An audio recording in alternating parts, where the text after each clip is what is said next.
ఈ రోజు మనం చేయబోయే ప్రయోగం ఏంటంటే పానీపూరి. ఇంగ్రీడియంట్స్ వచ్చేసి ఓన్లీ మన దగ్గర ఉన్న వాటితో అన్నమాట.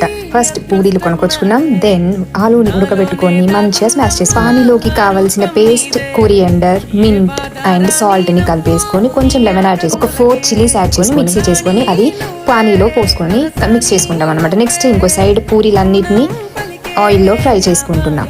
దెన్ ఆలు స్మాష్ చేసుకున్నాం కదా, అందులో కావాల్సినవి మన దగ్గర ఏ మసాలాలు ఉంటే అన్ని మసాలాలు యాడ్ చేసుకొని మేము రెడ్ సాల్ట్, బ్లాక్ సాల్ట్ ఎన్ని సాల్ట్లు ఉన్నాయో అన్ని సాల్ట్లు కూడా యాడ్ చేసుకున్నాం. లాస్ట్కి కొంచెం పెప్పర్ కూడా యాడ్ చేసాం. That's it.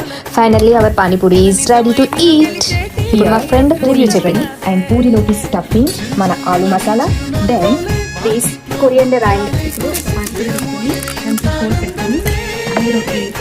ఆలు